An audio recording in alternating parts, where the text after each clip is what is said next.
صلاحیت کیسے اختیار کرتے ہو؟ حالانکہ تم بے جان، اس نے تمہیں زندگی عطا کی، پھر وہی تمہاری جان سلب کرے گا، پھر وہی تمہیں دوبارہ زندگی عطا کرے گا، پھر اسی کی طرف تمہیں پلٹ کر جانا ہے۔ پیدا ہوئے اپنی مرضی سے؟ نہیں۔ مرتے ہیں اپنی مرضی سے؟ نہیں۔ پیدا ہوئے بھی اللہ کی مرضی سے، مریں گے بھی اللہ کی مرضی سے۔ تو یہ بیچ کی تھوڑی سی جو زندگی ہے یہ پھر کیسے ہم اپنی مرضی سے گزار سکتے ہیں؟ یہ بھی ہمیں اللہ کی مرضی کے مطابق بسر کرنی ہے۔ وہی تو ہے جس نے تمہاری زمین کی ساری چیزیں پیدا کی، پھر اوپر کی طرف توجہ فرمائی، 7 آسمان استوار کیے، وہ ہر چیز کا علم رکھنے والا ہے۔ پھر ذرا اس وقت کا تصور کرو جب تمہارے رب نے فرشتوں سے کہا تھا کہ میری اور آپ کی کہانی، ہم سوچتے ہیں نا اچھا میں تو پیدا ہوئی تھی تو کہاں تو کیا تو یہ وہ، تو اللہ تعالیٰ مجھے اور آپ کو میری اور آپ کی ابتدا بتا رہے ہیں۔ فرشتوں سے کہا تھا میں زمین میں خلیفہ بنانے والا ہوں، انہوں نے عرض کیا کہ آپ زمین میں کسی ایسے کو مقرر کرنے والے ہیں جس کے انتظام کو بگاڑ دے گا اور حکم ریزیاں کرے گا، اور آپ کی حمد و ثنا کے ساتھ تسبیح اور آپ کی تقدیس تو ہم کر ہی رہے ہیں۔ فرمایا میں جانتا ہوں جو کچھ تم نہیں جانتے۔ تو آپ دیکھیے اللہ تعالیٰ ایک کام کرتے ہوئے فرشتوں کو کانفیڈنس میں لے رہے ہیں۔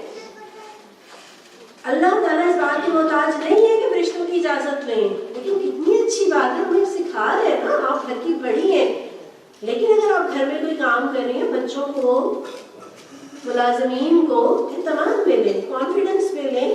تو یہاں ہم یہ چیز سیکھ رہے ہیں، مشاورت کو سیکھ رہے ہیں۔ اچھا یہ بھی ہے کہ اللہ نے پیدا تو زمین ہی کے لیے کیا تھا، پھر ارض خلیفہ زمین کے لیے پیدا کیا تھا، جنت میں تو محض امتحان کے لیے رکھا تھا۔ اچھا اللہ نے مالک نہیں کہا کہ تمہیں زمین کا میں نے مالک بنا دیا، بلکہ کیا کہا؟ زمین کا خلیفہ بنانا ہے۔ اور اس سے ہمیں یہ بھی پتہ چلتا ہے کہ انسان بندر کی اولاد نہیں ہے۔ ایک مدت تک ڈارون کی تھیوری میں PhD ہوتی رہی ہے۔ تو قرآن ہمیں کیا بتاتا ہے کہ ہم کسی جانور کی اولاد نہیں ہے، بلکہ انسانوں میں بھی سب سے جو افضل انسان ہوتے ہیں انبیاء، ہم نبی کی اولاد میں سے ہیں، ٹھیک ہے۔ اچھا فرشتوں کو یہ ڈر تھا کہ ایسی مخلوق جس کی خواہشات بھی ہو اور جس کا اختیار بھی، جس کے پاس اختیار بھی ہو، تو نتیجہ اس کا یہ نکلے گا کہ وہ زمین میں فساد رکھا کرے گا۔ اور فرشتوں نے یہ سوال کیا، وہ اعتراض نہیں تھا، یہ صرف اس کام کی حکمت معلوم کرنے کے لیے تھا۔ گویا اگر اعتراض نہ ہو بلکہ حکمت جاننا چاہیں تو سوال کیا جا سکتا ہے۔ اللہ تعالیٰ نے ڈانٹا نہیں کہ تم مجھ سے پوچھتے ہو، یہ سوال کا اللہ تعالیٰ جواب دیتے ہیں۔ اچھا فرشتوں نے کہا تھا یہ تو خون ریزی کرے گا، انتظام بگاڑ دے گا، سچ ہے؟ ہم نے فرشتوں کے اس خیال کو جھوٹا ثابت کرنا ہے۔ ہم فرشتوں کے اس خیال کو جھوٹا ثابت کریں گے ورنہ رب ہم سے خوش ہوگا۔ اللہ اپنے بندوں پر فخر کرتا ہے۔ یہ جو صبح شام فرشتوں کی ڈیوٹیاں بدلتے ہیں، فرشتوں کی ڈیوٹیاں بدلتی ہیں، تو اللہ تعالیٰ فرشتوں سے کیا پوچھتے ہیں؟ میرے بندے کو کس حال میں چھوڑا تھا؟ تو وہ کیا کہتے ہیں؟ نماز پڑھ رہے تھے، ہے نا؟ تو یہ گواہیاں اللہ تعالیٰ ان فرشتوں کی زبانی دلوا رہے ہیں کہ یہ دیکھو میرے بندے جو تم نے کہا تھا خون ریزیاں کریں گے، فساد کریں گے، تم انہیں کس حال میں چھوڑ کر آئے؟ نماز پڑھ رہے تھے، ہے نا؟ اللہ تعالیٰ ثابت کرتے ہیں کہ فرشتوں تمہارا یہ خیال غلط ہے، جو مجھ پر ایمان لائیں گے وہ یہ کام نہیں کریں گے۔ اللہ ہمیں لوگوں میں شامل کریں گے۔ ہم اللہ کا، جس کو کہتے ہیں نا، اللہ کے لیے وہ مثالیں تو نہیں دی جا سکتی، لیکن جس کو کہتے ہیں نا کہ سر فخر سے بلند کرنا،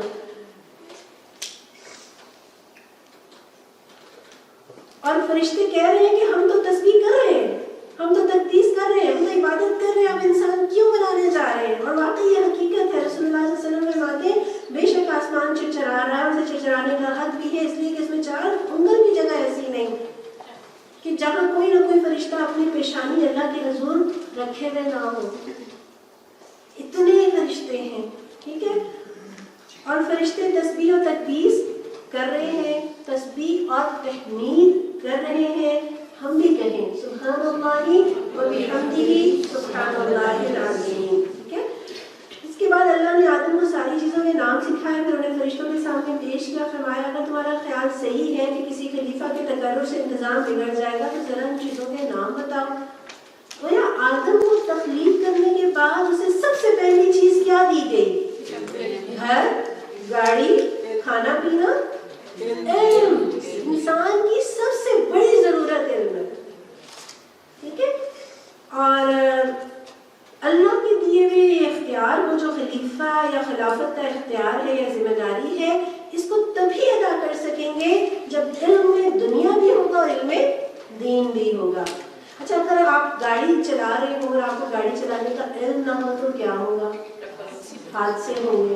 تو دین جب نہیں سیکھا اور دین پر چل رہے ہیں تو کیا ہوگا؟ ایمان خطرے میں۔ وہاں جان خطرے میں تھی، یہاں ایمان خطرے میں پڑ جاتا ہے۔ انہوں نے کہا نقص پاک تو آپ ہی کی ذات ہے، ہم تو بس اتنا ہی علم رکھتے ہیں جتنا آپ نے ہم کو دیا، حقیقت میں سب کچھ جاننے والا اور سمجھنے والا آپ کے سوا کوئی نہیں۔ سبحانک لا علم لنا، ٹھیک ہے نا؟ جب کسی حکم کی، کسی فیصلے کی، کسی قانون کی حکمت سمجھ میں نہ آئے تو یہ نہ کہیں کہ یہ قانون غلط ہے، بلکہ کیا کہیں گے؟ میرے علم میں کمی ہے، میری سمجھ میں کمی ہے، ٹھیک ہے؟ اپنے علم کی کمی کا اعتراف کریں، نہ کہ شک میں پڑیں۔ آپ دیکھیں اتنے بڑے بڑے طاقتور فرشتے مگر عاجزی کتنی ہے کہ لا علم لنا، اللہ کے کتنے قریب ہیں، لیکن کہتے ہیں کہ پروردگار ہم علم نہیں رکھتے۔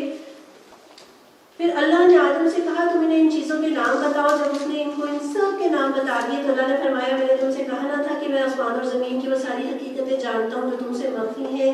جو کچھ تم ظاہر کرتے ہو وہ بھی مجھے معلوم ہے، اور جو کچھ تم چھپاتے ہو اسے بھی میں جانتا ہوں۔ اللہ تعالیٰ آدم علیہ السلام کو استاد بنا رہے ہیں، ادھر سیکھا ادھر سکھا رہے ہیں۔ اور فرشتہ کیوں نہ بن جائیں، علم کی ضرورت رہتی ہے، ٹھیک ہے؟ اور رب کے سارے کاموں کی حکمتیں نہ بندے جان سکتے ہیں، نہ فرشتے اور نہ جن۔ پھر جب ہم نے فرشتوں کو حکم دیا کہ آدم کے آگے جھک جاؤ تو سب جھک گئے، مگر ابلیس نے انکار کیا، وہ اپنی بڑائی کے گھمنڈ میں پڑ گیا اور نافرمانیوں میں شامل ہو گیا۔ ابلیس اللہ کے سامنے تو بڑا عاجز تھا، اللہ کا تو بڑا عبادت گزار تھا، لیکن اللہ کے بندوں کے سامنے اکڑ گیا، ٹھیک ہے؟ تو اللہ تعالیٰ کیا سکھا رہے ہیں؟ ابلیس کا رویہ کیا ہے کہ اس نے وہ فضیلت جو اللہ نے کسی کو دی تھی اسے تسلیم نہیں کیا دل سے، ٹھیک ہے؟ تو مومنانہ رویہ کیا ہے کہ جس کو جو فضیلت اللہ نے دی ہو، والدین ہیں، اساتذہ ہیں، عمر میں بڑے ہیں، شوہر ہیں، باس ہیں، جو بھی ہیں، جو عزت، جو مرتبہ مقام اللہ نے کسی کو دیا ہے اس کو دل سے تسلیم کر لینا، یہی مومنانہ رویہ ہے۔ اور پھر آپ دیکھیے کہ علم عبادت سے افضل ہے۔ ابلیس بھی عبادت گزار اور فرشتے بھی عبادت گزار، انسان کو اللہ تعالیٰ نے فضیلت دی کس بنا پر؟ علم کی بنا پر، اور علم کے بعد اس فضیلت کا ذکر کیا اللہ تعالیٰ نے۔ پھر یہاں دیکھیے کہ نیکی کا موقع آتے ہی نیکی کر لینی چاہیے۔ جیسے ہی حکم دیا فرشتوں نے فوراً سجدہ کر لیا۔ وہ کہتے ہیں نا نیکی بڑا غیور مہمان ہے، اگر اس کی آؤ بھگت نہ کرے تو یہ چلا جاتا ہے۔ تو دعا کرتے ہیں کہ اللہ خاتمہ ایمان پر کرے، ورنہ ابلیس کی طرح ساری عبادتیں رائگاں ہو سکتی ہیں۔ اور یہاں پتہ چلا کہ تکبر جس کے دل میں ہوگا وہ جنت میں نیکی میں جائے گا۔ پھر ہم نے آدم علیہ السلام سے کہا کہ تم اور تمہاری بیوی دونوں جنت میں رہو، یہاں بفراغت جو چاہو کھاؤ، مگر اسے نہ کرنا ورنہ ظالموں میں شمار ہوں گے۔ اللہ تعالیٰ نے علم لیا، اس کے بعد کیا کیا؟ امتحان لیا۔ امتحان کیا تھا؟ لا تقربا، تم دونوں اس درخت کے قریب نہ جانا۔ آپ دیکھیں کہ اتنی بڑی جنت اور ہر جگہ جانے کی اجازت ہے، صرف ایک درخت۔ اسلام ایسا ہی ہے کہ سب کچھ حلال ہے، صرف چند ایک چیزیں ہیں جو کہ حرام ہیں، لیکن انسان کی فطرت ہے کہ وہ جس چیز سے روکا جائے وہ کرنا چاہتا ہے۔ اور شیطان بھی یہی سکھاتا ہے کہ بس یہ جو ساری لذت اور ساری ترقی ہے نا، وہ اسی جو چیز بنا کی گئی ہے نا اسی میں ہے۔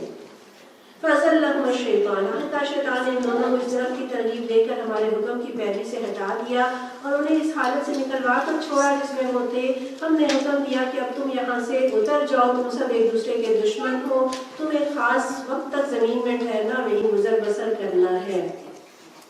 اس وقت آدم علیہ السلام نے اپنے رب سے چند کلمات سیکھ کر توبہ کی، جس کو اس کے رب نے قبول کر لیا، کیونکہ وہ بڑا معاف کرنے والا اور رحم فرمانے والا ہے۔ اللہ کی محبت دیکھیے، اللہ تعالیٰ نے گناہ ہوا اللہ تعالیٰ نے فوراً ہی وہ الفاظ سکھا دیے. زمین میں اترنے کے بعد سب سے پہلے الفاظ جو اللہ تعالیٰ نے سکھائے وہ کون سے تھے؟ ربنا ظلمنا انفسنا.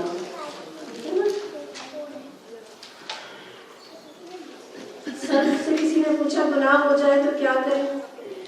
تو کہا گیا جو آدم علیہ السلام نے کیا تھا. ٹھیک ہے، توبہ کرتا کون ہے؟ جو گناہ کرتا ہے. تو جس سے گناہ ہو چکا ہو وہ توبہ کرتا ہے. لہٰذا ڈرنے کی ضرورت نہیں ہے. اگر غلطیاں ہوئی ہیں، گناہ ہوئے ہیں، کوتاہیاں ہوئی ہیں، رب کی بارگاہ میں معافی مانگنا ہے. نبی صلی اللہ علیہ وسلم نے فرمایا ہر ابن آدم خطا کار ہے اور بہترین خطا کار کون ہے؟ جو بہت زیادہ توبہ کرنے والے ہیں. ہم نے کہا تم سب یہاں سے اتر جاؤ جو میری طرف سے تمہیں جو ہدایت پہنچے. تو جو لوگ میری ہدایت کی پیروی کریں گے ان کے لیے کسی خوف اور رنج کا موقع نہیں ہوگا. اور جو اس کو قبول کرنے سے انکار کریں گے اور ہماری آیات کو جھٹلائیں گے وہ آگ میں جلنے والے لوگ ہیں جہاں وہ ہمیشہ رہیں گے. ٹھیک ہے، یہاں اللہ تعالیٰ نے بتا دیا کہ ٹینشن اور ڈپریشن فری لائف گزارنی ہے تو کیا کریں؟ قرآن سے جڑ جائیں. سبحانک اللہم ربنا وبحمدک نشہد ان لا الہ الا انت نستغفرک ونتوب الیک. دعا کر لیتے ہیں. سبحان اللہ وبحمدہ عدد خلقہ ورضا نفسہ وزنۃ عرشہ ومداد کلماتہ. اللهم صل على محمد وعلى آل محمد كما صليت على إبراهيم وعلى آل إبراهيم إنك حميد مجيد. اللهم بارك على محمد وعلى آل محمد كما باركت على إبراهيم وعلى آل إبراهيم إنك حميد مجيد. الحمد لله رب العالمين الرحمن الرحيم مالك يوم الدين إياك نعبد وإياك نستعين اهدنا الصراط المستقيم صراط الذين أنعمت عليهم غير المغضوب عليهم ولا الضالين. پروردگار ہم ہاتھ اٹھائے تجھ سے دعا کرتے ہیں اے اللہ ہمیں ہدایت کے راستے پر چلا دے. اے اللہ ہمیں ان لوگوں کے راستے پر چلا دے جن پر تیرا انعام ہوا. اے اللہ ہمیں ان لوگوں کے راستے پر چلنے سے بچا لے جن سے تیرا غضب ہوا. پروردگار گمراہوں کے راستے پر چلنے سے بچا لے. ربنا ظلمنا انفسنا وان لم تغفر لنا وترحمنا لنكونن من الخاسرین.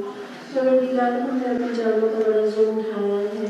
اے اللہ ہم سے بڑی کوتاہیاں ہوئی ہیں. پروردگار اپنی کوتاہیوں کا اعتراف کرتے ہیں. اے اللہ تو ہماری ساری کوتاہیوں سے درگزر فرما. ہمیں اپنی طرف پلٹنے کی توفیق عطا فرما. اے اللہ ہمیں نیک بننے کی توفیق عطا فرما. نیکی کے راستے پر چلنے کی توفیق عطا فرما. ایمان پر جینے اور ایمان پر مرنے کی سعادت عطا فرما. اے اللہ ہم اس حال میں آپ سے ملیں کہ آپ ہم سے راضی ہوں اور ہم اپنے انجام سے خوش ہوں. پروردگار یہ ساری بہنیں جو تیرا دین سیکھنے کے لیے آئی ہیں اے اللہ ان سب کے آنے کو قبول فرما. اے اللہ ان کو اپنی رحمتوں سے ڈھانپ لے. اے اللہ ان کے گھروں کو اپنی رحمتوں اور برکتوں سے بھر دے. اے اللہ ان کی بیماریوں کو دور فرما. پروردگار ان کی جو تمنائیں اور خواہشات تیرے نزدیک پسندیدہ ہیں اے اللہ تو انہیں پورا فرما. یا ارحم الراحمین ہمارے اسلام میں برکت عطا فرما. ہمیں اخلاص عطا فرما. ہمیں تقوی اور پاکدامنی کی زندگی عطا فرما. پروردگار ہم سے وہ کام لے لے جس سے تو راضی ہوتا ہے. ہمارے منہ سے وہ بات نکلے جس سے تو خوش ہوتا ہے. اے اللہ ہمیں اپنے دین کی خدمت کے لیے چن لے. اے اللہ وہ لوگ کہ جو اس کام کو کرنے میں ہمارے ساتھ معاون و مددگار ہیں، جتنے بھی افراد ہیں پروردگار جس طرح سے محنتیں کر رہے ہیں، کوششیں کر رہے ہیں، ہر ایک اس کا صلہ اور اجر اپنی شان کے مطابق عطا فرما. پروردگار جو میرے اولاد ہیں انہیں صالح صحت مند اولاد عطا فرما. یا اللہ جو غم زدہ ہیں ان کے غموں کو دور فرما. جو بیمار ہیں انہیں شفا عطا فرما. یا اللہ ہدایت کی طلب میں آئے ہیں پروردگار ہدایت عطا فرما. زندگیوں کو بدلنا چاہتے ہیں پروردگار اپنی جس طرح تو چاہتا ہے، جس طرح تجھے پسند ہے اللہ ہم اس طرح اپنی زندگیوں کو بنا لے. اے اللہ ہمیں اپنا بنا لے. اے اللہ ہم سے ناراض نہ ہونا. اللہ تجھے راضی کرنا چاہتے ہیں، اللہ ہم سے راضی ہو جا. اے اللہ ہمارے اسلام میں برکت دے دے. اے اللہ ہمیں اچھے ساتھی عطا فرما، اللہ ہمیں صالحین کی صحبت عطا فرما، دنیا میں بھی اور آخرت میں بھی صالحین کے ساتھ اٹھانا، اللہ عرش کے سائے تلے جگہ دینا، اللہ گناہوں اور خطاؤں سے درگزر کرنا، اللہ اس دن رسوائی سے بچا لینا، اللہ اس دن جہنم کی آگ سے بچا لینا، اے اللہ تو جنت الفردوس دے دینا، اپنے فضل اور اپنی رحمت سے پروردگار ہمیں عطا کرنا، اللہ ہمارے ساتھ آسان حساب کا معاملہ کرنا، ربنا تقبل منا انك انت السميع العليم وتب علينا انك انت التواب الرحيم، وصلى الله تعالى على رسوله